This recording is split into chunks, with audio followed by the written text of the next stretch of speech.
Stephen, your first year so far has been going pretty good.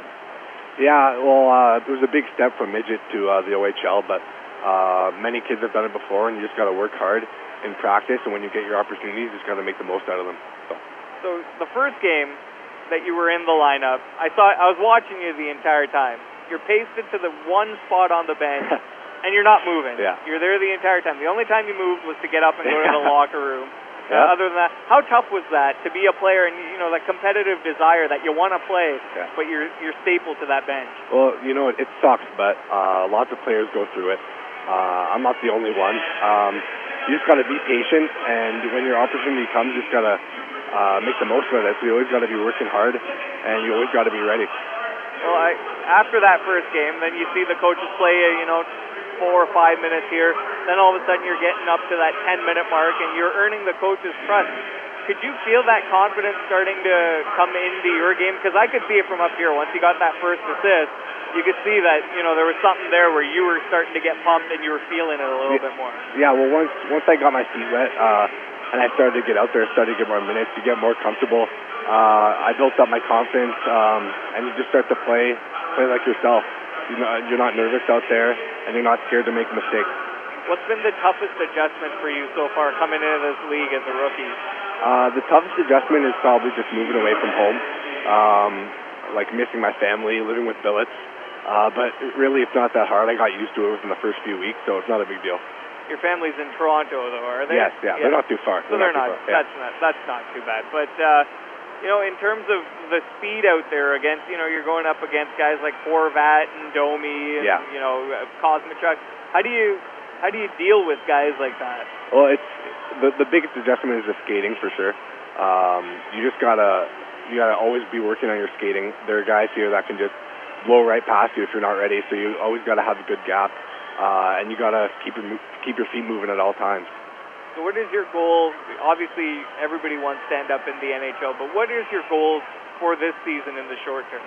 Well, my goals are just to start playing more. So I gotta just keep working hard in practice. I gotta earn the coach's trust, and I gotta get them to start putting me out there and start letting them know what I can do. What's the communication like with the coaching staff? From what I can see, and I'm not around for all the practices, but from what I can see, DJ, Paul, and Roger are very communicative with the players. Well, it's great. On the ice during practice, they're always correcting me on things and showing me how to do stuff better. And then off the ice, we always have meetings with the coaches, and they're always just trying to inform me on what I'm doing wrong and what I can do better. So it's good. One thing I've noticed a lot with this team is that even though you're rookies on the team, you hear about hazing incidents and this, that, and the other thing, but to me, it seems like the veterans have really made the rookies feel very, very welcome on the team. Is that a sense that you get being a rookie yourself? Oh, yeah, we have a great group of vets, and I think everyone on the team gets along, and that's really what's helping us to be so good in this league right now. We all get along, and it shows on the ice, too.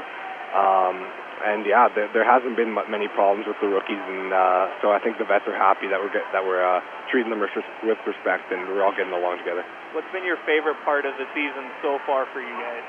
My favorite part is just being first in the East.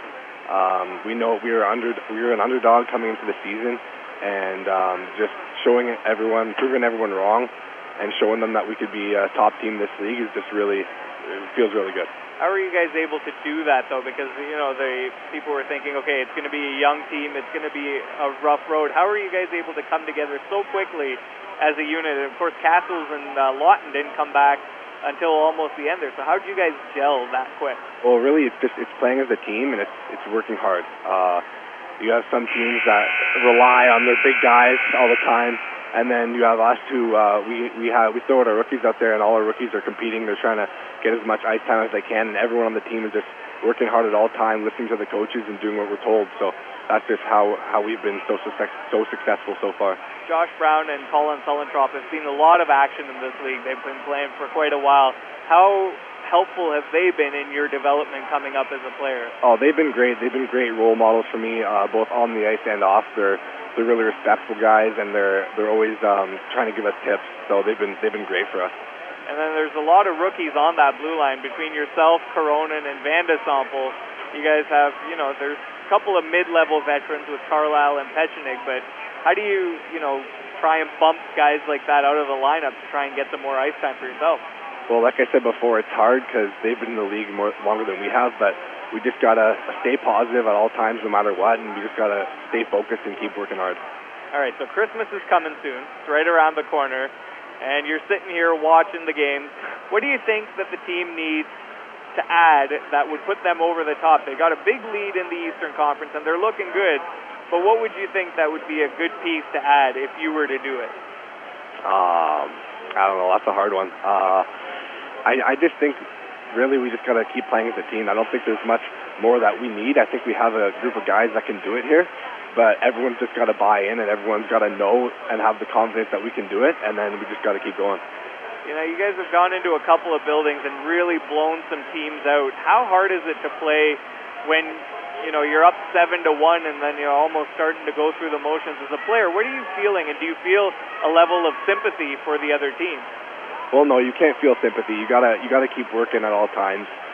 Even if you get up by, let's say, 7 goals, you can't let off and step off the gas. You gotta keep the gas going hard.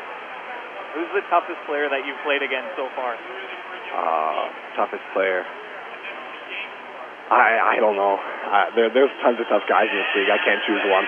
And we've noticed that when there's a lot of hits and that and the other thing, your teammates are quick to jump in and, set the tone right. So what was it like to see a guy like Sam Harding get chased around by Fawcett in the last game? And was there a lot of, disdain for the Barrie Colts and what they did there? Well, our vets aren't going to let that happen. If anyone's ever going after our rookie guys, we have many guys on this team that are there to protect them and that are going to stand up for them. So.